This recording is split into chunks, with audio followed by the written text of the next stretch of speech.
Hi friends, welcome back to our channel. இன்றைக்கி நம்ம வீடியோவில் என்ன பார்க்க போகிறோம் அப்படின்னு பார்த்தீங்கன்னா, சுண்டைக்காயை வச்சு ஒரு சூப்பரான டிஷ் பண்ண போகிறோம். வாங்க எப்படி பண்ணலான்னு பார்க்கலாம். நான் ஸ்டவ்வை வந்து ஆன் பண்ணி வச்சாச்சு. அதில் ஒரு பாத்திரம் வச்சுட்டேன். 2 ஸ்பூன் ஆயில் சேர்த்துக்கலாம். எண்ணெய் காஞ்சவனி 1/2 டீஸ்பூன் கடுகு, 1/2 டீஸ்பூன் சோம்பு தாளிக்கிறதுக்கு. கடுகு வெடிக்கட்டும், வெயிட் பண்ணுவோம். கடுகு வெடிச்சிருச்சு, சோம்பு நல்லா பொரிஞ்சு வந்துருச்சு. இப்போது வெங்காயம் போட்டுக்கலாம். ஒரு சின்ன சைஸ் வெங்காயத்தை பொடி பொடியாக கட் பண்ணி சேர்த்துக்கலாம். வெங்காயம் நல்லா வதங்கட்டும்.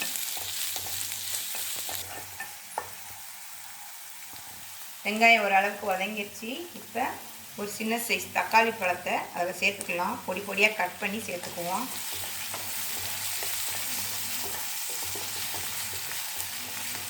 இது வதங்கிட்டு இருக்கும் போதேவும் ஒரு ஸ்பூன் இஞ்சி பூண்டு பேஸ்ட்டு சேர்த்துக்கலாம்.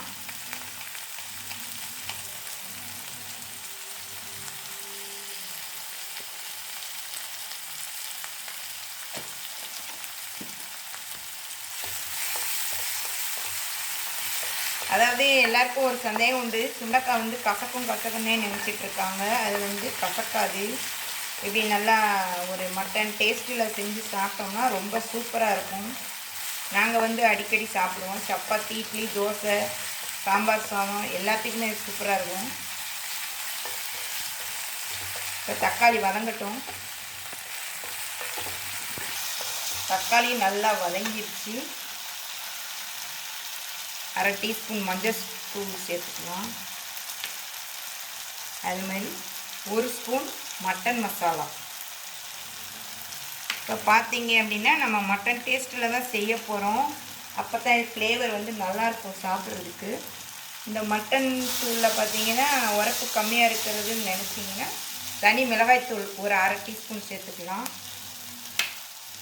தேவையான அளவு உப்பு சேர்த்துக்கலாம்.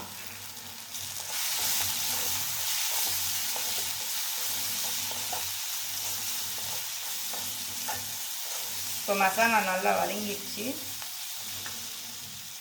இப்போது இந்த சுண்டைக்காயை நல்லா இப்படி 2 கட் பண்ணி 10 நிமிஷம் தண்ணிக்குள்ளே போட்டு வச்சு எடுத்துக்கிடலாம். ஏன் 2 கட் பண்ணியிருக்கோம் அப்படின்னு பார்த்தீங்கன்னா, இந்த மசாலா இந்த உப்பெல்லாம் சுண்டைக்காய்க்குள்ளே போனால் தான் நல்லா டேஸ்ட்டாக இருக்கும் சாப்பிட்றதுக்கு. அப்போ தான் நமக்கு கசப்பு தெரியாது.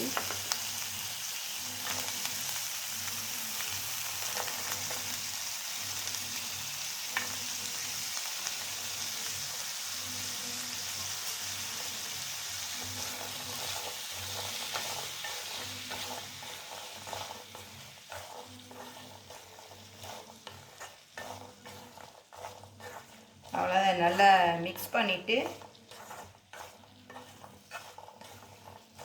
இது வேகிற அளவுக்கு 1 டம்ளர் தண்ணி மட்டும் இதில் சேர்த்துக்கலாம்.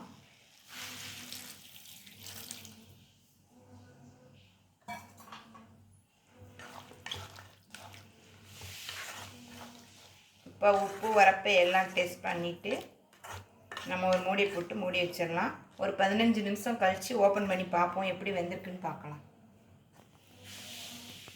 15 நிமிஷம் ஆயிடுச்சு. சுண்டைக்காய் வெந்துருச்சான்னு பார்க்கலாம். ஓகே, நல்லா வெந்து சுருண்டு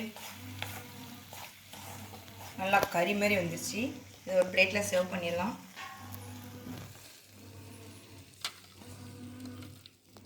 சூப்பரான கறி சுண்டைக்காய் ரெடி ஆயிடுச்சு. நீங்களும் இதே மாதிரி ட்ரை பண்ணி பார்த்துட்டு கமெண்ட்ஸில் எப்படி வந்திருக்குன்னு சொல்லுங்கள். வீடியோ பிடிச்சிருந்தா லைக் பண்ணுங்கள், ஷேர் பண்ணுங்கள். மறக்காமல் சுண்டைக்காவை செய்து சாப்பிடுங்க. Thank you friends.